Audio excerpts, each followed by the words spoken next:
From his victory in the first impeachment until his loss in the 2020 presidential election, the Trump administration thought victory was theirs. So what went wrong? Joining me is Wall Street Journal reporter and author of the best-selling book, Frankly, We Did Win This Election, the inside story of how Trump lost, Michael C. Bender. Michael, thank you for joining me this morning. I appreciate that, and an incredible book. I enjoyed every word of it, and congratulations on it. Thank you so much. Thanks for having me on. I appreciate the interest here. So as much as your book focuses in on, that last year of the Trump presidency, you followed Trump really throughout his presidency. I mean, you've written hundreds and hundreds of articles. Before we get into the book, because there's so many stories, let me just ask you, is there one story, something that really sticks out in your head as one of the most amazing things you wrote about during the tenure? What I think is most unique is I embed for 2 years with some of Trump's most loyal supporters, folks who go to 30, 40, I'm not kidding, 50 or 60 Trump rallies to understand what it was about Trump that drew them in the first place, what it was about them as humans and as Americans that had them going back again and again. I take a lot of time and really tell their stories, and I'm really proud of that. I do think one story that struck me the most when I was reporting this was how General Mark Milley, the chairman of the Joint Chiefs of Staff, really played a central role throughout the summer and toward the end of 2020 as a guardrail with Trump and pushing him back against sending troops into American cities. And one scene in particular, when Trump first broaches this subject, and there's a major debate inside the Oval Office about whether this is a good idea or not. Trump wanted to do it. General Milley, did not. And there's a moment where Milley, sitting across from Trump at the Resolute desk, points to a portrait of Abraham Lincoln hanging over the shoulder of the president and says, "That man, Mr. President, he had an insurrection. What we have is a protest." And that really struck me, resonated as a pretty powerful moment that we hadn't got before. Yeah, Michael, related to that story, I'll just pick up on that because at one point in the book, you talk about when President Trump first saw the George Floyd video, he was stunned by it and really felt for Floyd and not so much for the cops at that point. But then, as you say, you kind of, as time goes on, he's ready to, crack the skulls of protesters, the words you have in the book. How do you square those two things? I want to get these human moments with Trump, and he does react to videos, right? I mean, he's a very visual learner, and what that reminded me of was in 2017 when he decided to launch attacks in Syria, bomb Syria, was after he saw video of children, of babies that had been victims of chemical weapons attacks, and that was what convinced him to launch those attacks. Similarly, the George Floyd stuff, he watches the video now to be, totally fair here. I mean, it was several days after most Americans had watched that video, and Trump never actually watches the full, the full Floyd video. But that's in part because he's so moved by it. He's so disturbed by it. He has to turn it off. And ends up telling people, yeah, I know cops like that. I grew up in Queens. You hear stories like that all the time. But what happened, to get to your question, is Trump ends up taking everything so personally, whether it's international policy, domestic politics, or civil rights protests that had really nothing to do with him. And for Trump, it was he had passed some prison reform that he viewed as a gift to the Black community. He had solidified some spending that historically Black colleges and universities had to fight for every year. So for Trump, that meant that should have equaled support come election time, and come time to protest. And Trump felt embarrassed by these protests, took it personally, and you see that pretty quickly.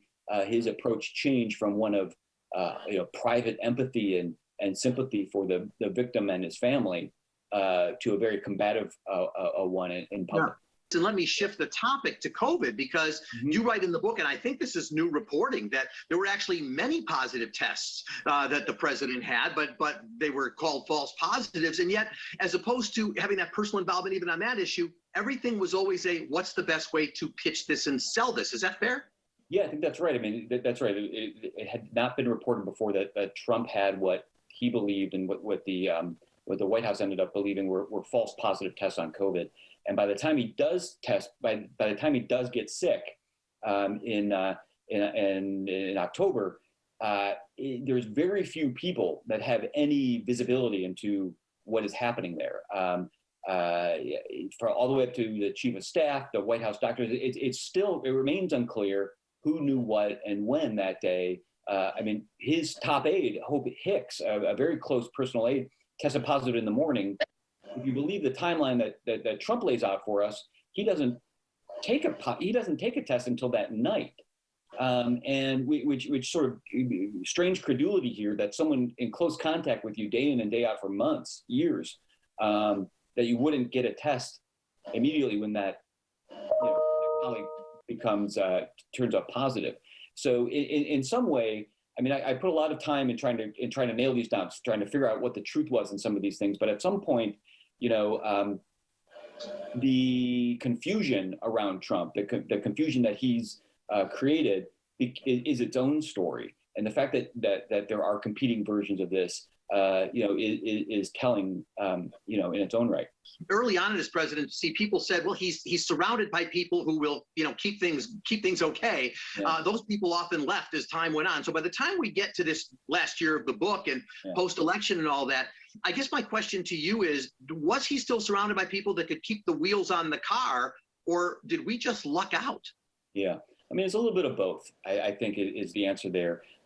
You're right. He comes into office. He has a lot of different competing worldviews, right? To say nothing of politics, and that was viewed as kind of a team of rivals type approach, where Trump wanted to hear all of the different arguments and make his own decision. But what we see by the end, by 4 years, is that it's the loyalists, right, and the people who are willing to tell Trump what he wants to hear are the ones who survive the longest. But at the end, those last final months of office, there were some people. I mean, Mark Milley's one, who was Ronna McDaniel, the chairwoman of the Republican National Committee. She tried to give Trump, for my reporting, the best advice that she could for him to win, whether or not he wanted to hear it or his team wanted to hear it. Mike Pence, to a certain degree, viewed himself as a voice of reason. But a lot of these folks, the devil's in the details here, right? And Trump, if you're short of being very direct and blunt, there's nuance, right? So when Mike Pence tells him, when Trump asked Mike Pence to overturn the election result, and Mike Pence says, "Well, I'll look at anything your lawyers give me, but I don't think I have that authority." What Trump hears is that first part. And how do I know that? Because Trump told me that when I went down to Mar-a-Lago to interview him, that Pence never told him, no, he didn't have the authority, that he wouldn't do it. But when you hear, Pence and his team talk about it, they insist that he did.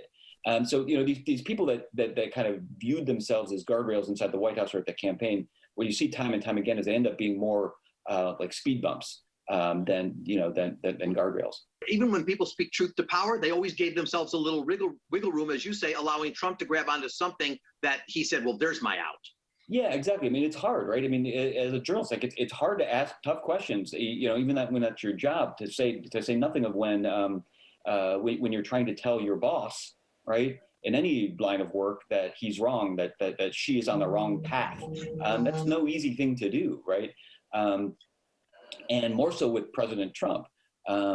And I think what ends up happening is, Trump is a explosive personality, right? I mean, he's an emotional person and reactive, and a lot of people don't want to, face the fury that might come their way if they tell Trump no, if they tell Trump he shouldn't do something. And a lot, and people told me that a lot of times if you sort of told Trump he can't do something or that he shouldn't do something, that made him want to do it. So it was, you know, some complicated dynamics around him. But, you know, again, another scene in the book is when his campaign manager, Bill Stepien, comes to him and on November 7th when the election is called. And the election's called, right? This is no small thing for Fox News, for Associated Press, for major media companies. It's not a guess, right? I mean, I don't have to explain that to you. But they come and tell him, his campaign team says, well, you have a 5 to 10% chance of winning. Now, in their minds, they were trying to set his expectations low. Yeah. Trump hears is, you know, the same thing he heard in 2016 when he asked Corey Lewandowski, what chance do I have of winning? And Corey says 5%. Well, you know, 5% won. A lot more in that book. Again, the book is Frankly, I Did Win This Election, the inside story of how Trump lost. And you can find Michael's book in stores and online now. All right, we're going to take one more break and we'll be right back.